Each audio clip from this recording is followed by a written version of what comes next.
La noción teleológica de la comprensión tiene como finalidad la explicación, por medio del enfoque hermenéutico, el cual está a su vez subdividido en significación e intencionalidad.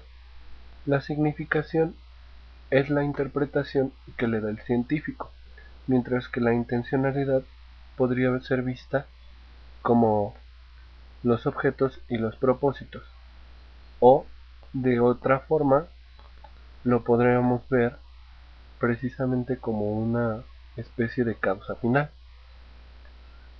La noción de la comprensión tiene sus propios antecedentes, presenta una fundamentación, extiende una influencia y unas aportaciones.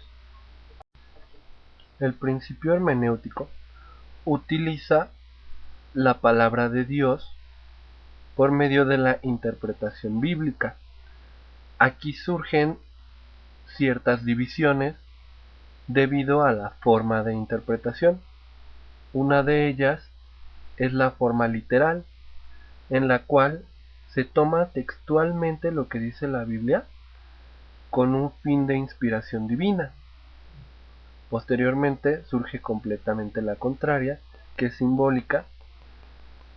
No es completamente textual, más bien busca otro significado por medio de las lecciones éticas que contiene la Biblia.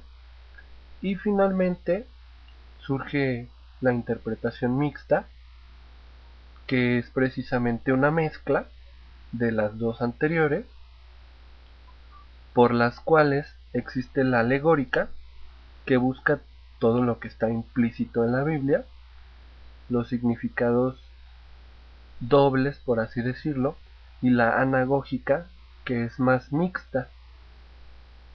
Igualmente, esta tiene como base la mística.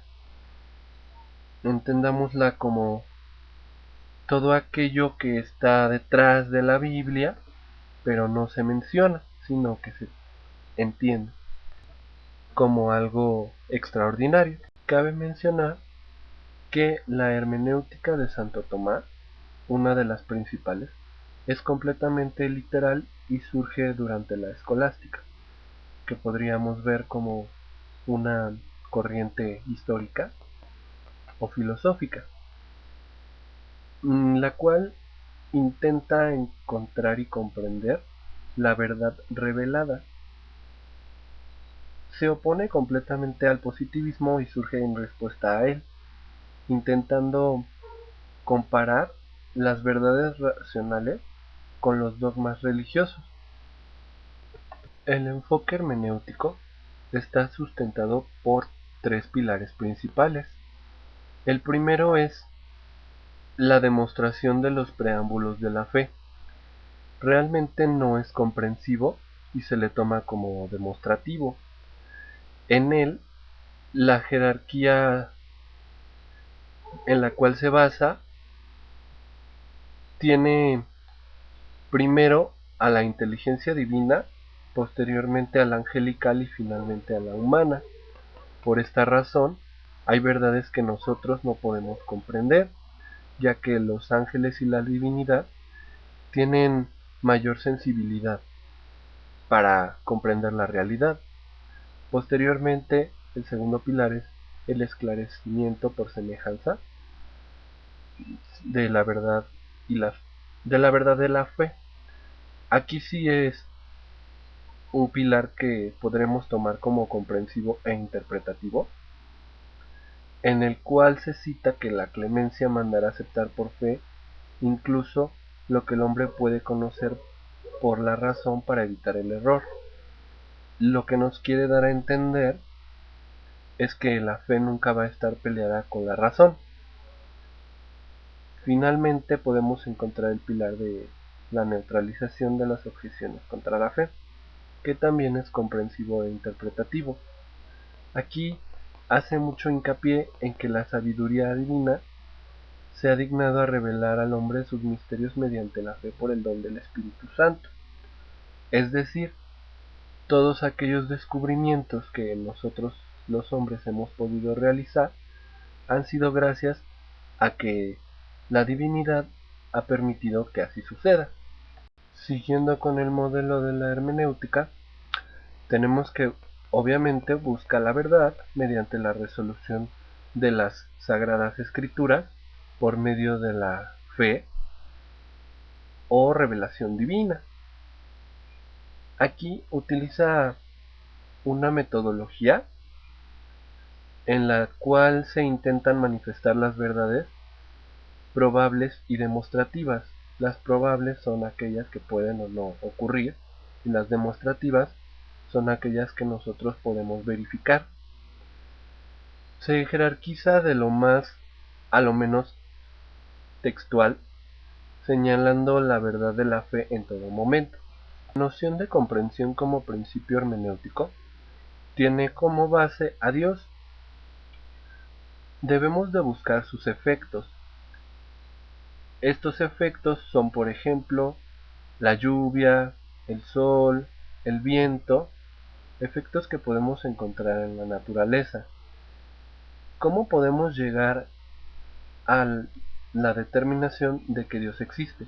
Únicamente por medio de nuestro raciocinio. Es la única forma en la que podemos nosotros determinar su existencia, llegando a esa conclusión. La fe la tomamos en hermenéutica como un principio superior a la razón. Sin embargo, la revelación y la razón nunca entran en conflicto.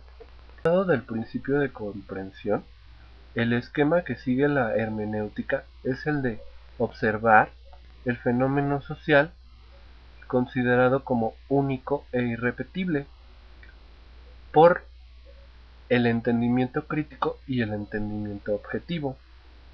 El entendimiento crítico lo podemos ver como la interpretación que van a realizar de aquel suceso, y el entendimiento objetivo viene nuevamente a ser la causa final, sus antecedentes, todo aquello que fue lo que lo originó, su proceso y el fin del suceso. Finalmente vamos a encontrar ciertos estilos de hermenéutica que son más que subdivisiones de la misma. Todos ellos van a tener como objetivo encontrar la verdad por distintos métodos. Uno de ellos es el de la empatía, el cual podemos comprender como un sentimiento en el que se pone uno en el lugar del otro. De los exponentes principales encontramos a Rickert y a Dilthey. Otra de las formas es la interpretación de textos, de precisamente los textos bíblicos. Y aquí resaltan Weber, Gadamer, Winch, Ricoeur. Y finalmente nos encontramos con la reconstrucción de las reglas sociales. Aquí lo que se realiza es la búsqueda de los elementos de estas reglas sociales, su surgimiento, sus objetivos. Resaltamos como exponentes a Drake, Anscombe, Winch y von Wright. Comprensión para construir conocimiento en la psicología se forma por etapas. Primeramente son dos. La primera es con un enfoque hermenéutico y busca la comprensión de los fines, los propósitos, deseos, motivaciones. En general son todas aquellas experiencias de vida que nos llevan a tener determinadas obras o acciones. Esta etapa es impulsada por los historiadores para detener un poco el enfoque que le daban las ciencias naturales a todos los campos del saber humano. La segunda etapa está inclinada más hacia el positivismo y nos menciona que un hecho futuro no determinará la acción presente, ya que la meta pudiera no ser alcanzada nunca. Entonces, quien determinará su acción es el deseo presente en las acciones y su creencia.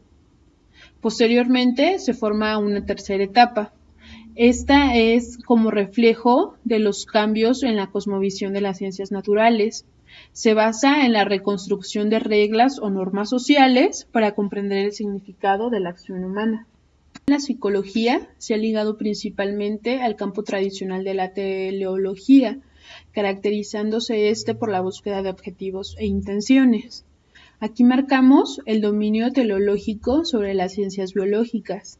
Estas ciencias están basadas a través de la noción de función, carácter propositivo y totalidades orgánicas, funciones que se engloban en los tres casos siguientes, como lo mencionamos enseguida. Un agente anticipa el final, sistemas autorreguladores y estructuras para desempeñar función específica. De estas variantes teleológicas, dos están muy relacionadas con la noción de comprensión en la psicología. La primera por su carácter intencional y la segunda por su carácter voluntario. Independientemente de las variantes teleológicas, siempre habrá un fin como causa principal de la existencia de alguna cosa, ya sea natural o social. Esta es llamada por Aristóteles causa eficiente, que es la que va a producir el efecto. La teoría general de sistemas y su influencia en la búsqueda de propósitos y metas. Esta concepción establece que los fenómenos que se manifiestan en base a procesos de evolución y cambio, de cualquiera que sea su naturaleza, se presentan en conjuntos organizados, adquiriendo la organización primacía sobre las relaciones parciales. El énfasis se desplaza de las relaciones a las relaciones entre relaciones. Esta idea de organización no es nueva, ya que la encontramos desde antiguos filósofos como Aristóteles o Hegel, o los biólogos que mencionaban que su unidad de análisis es el organismo. Hasta después de la Segunda Guerra Mundial es cuando se le da soporte necesario para la investigación de los conjuntos organizados. Estos son físicos, biológicos y sociales y se centran en el análisis de la relación entre sus elementos, que son moléculas, órganos, comunidades e individuos. También mencionamos a Rolando García, que fue un científico argentino, nombrado como la figura latinoamericana con más influencia en el campo del saber humano. En esta área del conocimiento científico forman un lugar muy importante los conceptos de sistemas y estructura. En psicología, la organización del sistema y, por consiguiente, su estructura se dan por la integración de procesos. La teoría de sistemas actual dentro de la psicología se inclina en decir que las estructuras se construyen y para comprender esto hay que conocer los procesos que la generaron. Todo esto es para dejar en claro que el estructuralismo sí tiene movimiento, que en las formas de comportamiento son una estructura que viene de nuestra propia conciencia sin ser precisamente fuente del mundo exterior. La psicología cognitiva nombra esto lo dado. Por otro lado, hay quienes piensan que las estructuras solo tienen aplicación en las matemáticas y la lógica. Piaget no estaba de acuerdo con ninguna de estas dos versiones. Durante la evolución, los sistemas sufren distintos cambios estructurales y estos deben ser estudiados según sus necesidades. El diacrónico es estudiado desde un punto de vista histórico, el cual dará los elementos suficientes para comprender el funcionamiento del sistema. Su finalidad será entonces identificar los procesos que condujeron a la aparición de una determinada estructura. El sincrónico es quien busca una descripción de su estructura.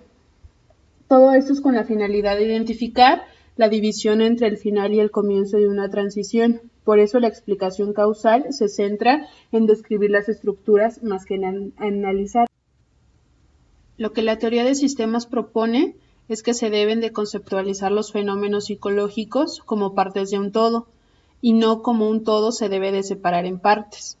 Por el contrario, el pensamiento sintético propone que quien sustenta el evento es la parte más grande, o sea, quien proporciona las bases. La noción de procesos o cadenas causales teleológicas en el reino de la comprensión. Dentro de esta visión de explicación-comprensión, los fenómenos de la naturaleza ocupan un papel importante en la noción causalista del proceder propositivo. Como ya hemos mencionado, la naturaleza de las explicaciones teleológicas consiste en que sus enunciados se basan en la comprensión o interpretación del presente por medio del futuro.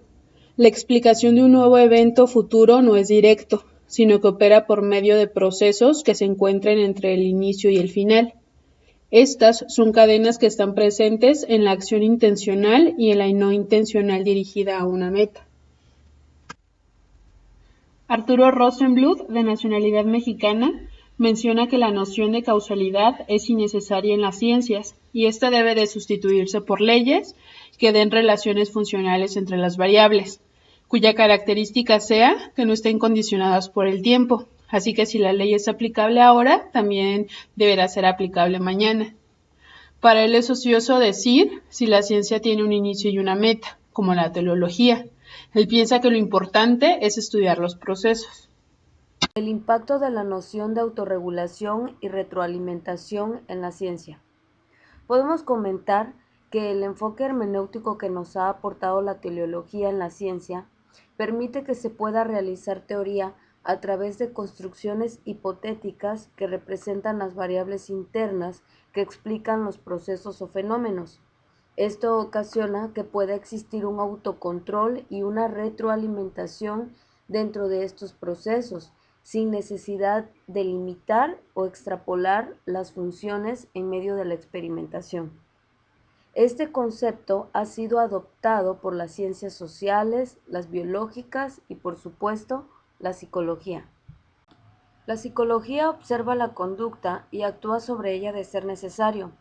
Por eso es importante que al comprenderla se utilicen métodos de análisis basados en la significación o sentido de las ideas que transmite la conducta y que impactan a la sociedad en la que el individuo interactúa. Es por eso que la teleología proporciona un marco teórico para regular la conducta en el campo psicológico, con los siguientes sistemas, que es la autorregulación y la retroalimentación. La autorregulación es un fenómeno de autocontrol basado en tres procesos, que es la libre elección en primer lugar, que se puede traducir como la capacidad de iniciar o anular rasgos de la conducta en relación al número de posibilidades que tenga a su elección el individuo. En segundo lugar, tenemos la fuerza de voluntad, que es la razón subjetiva que puede ser una fuerza psíquica o un rasgo de la personalidad que hace a la persona controlar sus actos. Y en tercero, tenemos a la relación funcional, que es la razón por la que la persona puede controlar su conducta a través del conocimiento que tenga de las variantes que produzca esa conducta sobre sí mismo y que desee evitar, por supuesto. Esta relación la tenemos interpretada en la fórmula C es igual a F por X, donde C se refiere a conducta, F a función y X a ambiente. Esto quiere decir que la conducta está en función de su ambiente, tal y como lo vemos en el ejemplo que nos cita el autor Arturo Silva Rodríguez en el texto proporcionado por la universidad en la página 15, donde pregunta cómo saben que posee fuerza de voluntad un hombre alcohólico para poder cambiar su actitud.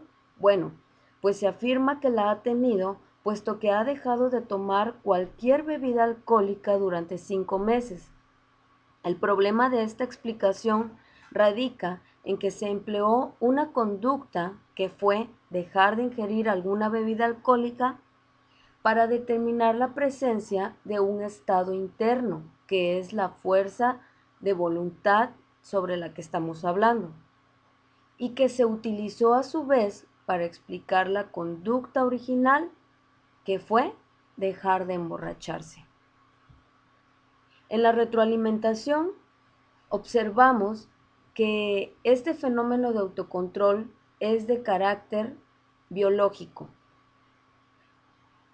La biorretroalimentación se deriva de esta, que es un proceso por el cual la persona, a través del sistema nervioso central, aprende a controlar respuestas fisiológicas que antes no tenía controladas o que fueron interrumpidas por lesiones o accidentes.